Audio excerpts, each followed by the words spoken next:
Hi friends, ఈరోజు నేను cabbage కూర చేయబోతున్నాను. దానికి క్యాబేజ్ ఉంది కదండి, ఇట్లాగా సపరేట్ పీసెస్ తీసుకున్నాను. దాన్ని వాష్ చేసి ఇలా పక్కన పెట్టుకున్నాను. వాష్ చేసిన తర్వాత ఇక్కడ పిండి కలుపుకున్నాను. నేను డైరెక్ట్ బజ్జీ పిండిని తీసుకున్నాను. ఈ బజ్జీ పిండి ఉంది కదండి, ఈ బజ్జీ పిండిని ఇలాగా ఈ క్యాబేజ్ లోపలికి ఇలాగా పూసుకుంటాము.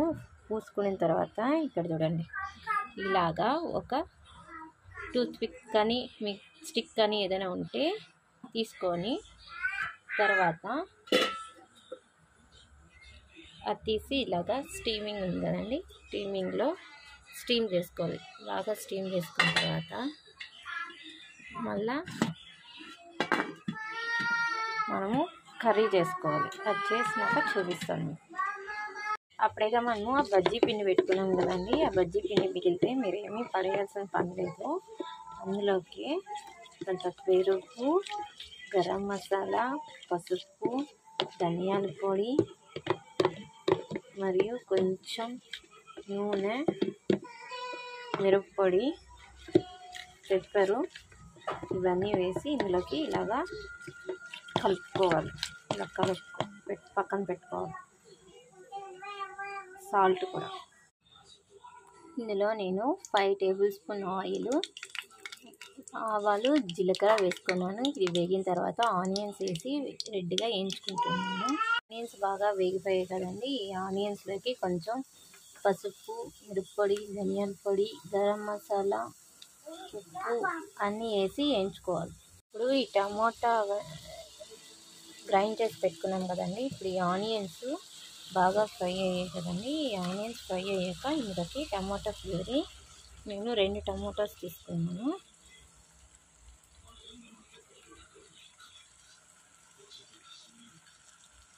ఈ టమాటా ఫ్రై చేశాక ఆయిల్ బయట వచ్చే వరకు ఫ్రై చేసుకోవాలి.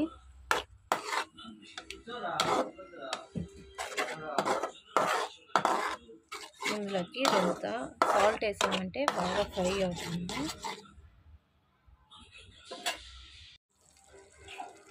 ఆనియన్స్, టమోటా బాగా వేగిపోయాయి కదండి. ఇందులో మనం ఇంతకుముందు పెరుగు, శనగపిండి అది వేసి కలిపి పెట్టాం కదండి, ఇందులోకి ఇప్పుడు ఆ మిశ్రమాన్ని వేసుకున్నాము. అది వేసుకున్నాక ఫ్రై చేశాక మనము ఆ పెరుగు మసాలా ఉంది కదండి, ఇందులో ఇలాగా బాగా ఫ్రై అయ్యాక కలుపుకోవాలి. ఒక 2 నిమిషాలు ఫ్రై అయ్యాక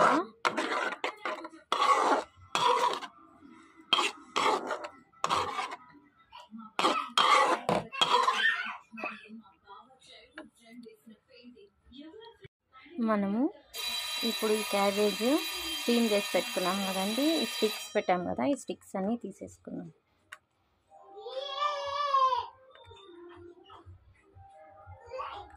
తీసాక అనేది కొంచెం బాగా వేడి ఉంటుంది కదండి, అందులోకి ఉన్నాయి కదా మనం మమోస్ టైప్లో ఇలాగ ఫ్రై చేసుకునేదాన్ని క్యాబేజ్ అన్ని ఇందులోకి వేసి మనము ఉడికించుకోవాలి. ఇందులో నార్మల్ క్యాబేజ్ కన్నా ఐస్ క్యాబేజ్ ఇంకా చాలా బాగుంటుంది.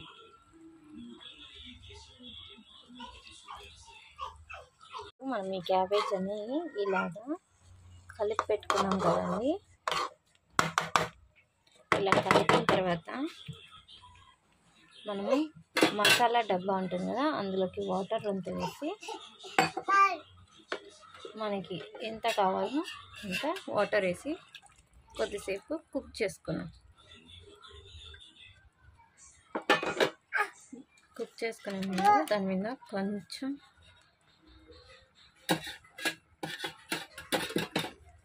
గరం మసాలా, ఇప్పుడు ఇది కొంచెం చూసారా ఇలా ఈ టెక్స్చర్ వచ్చి ఉంటుంది. కొంచెం ఉడకడానికి కొద్దిసేపు మనము లిడ్ వేసుకున్నాము. ఇట్లా లిడ్ వేసి కాసేపు సిమ్లో ఉడికిస్తాము ఆ క్యాబేజ్ ఇంకొంచెం ఉడకడానికి. ఇప్పుడు చూసారు కదండి, క్యాబేజ్ బాగా ఉడికిపోయింది అనుకుంటాను. చూడండి, ఇలా కట్ చేస్తే కట్ అవ్వాలి, ఇలాగా ఉడికేలాగా మనం ఉడకబెట్టుకోవాలి. చూసారండి, మీకు నచ్చితే ప్లీజ్ లైక్ చేయండి, షేర్ చేయండి. మమ్మూ స్టైల్ క్యాబేజ్ కర్రీ.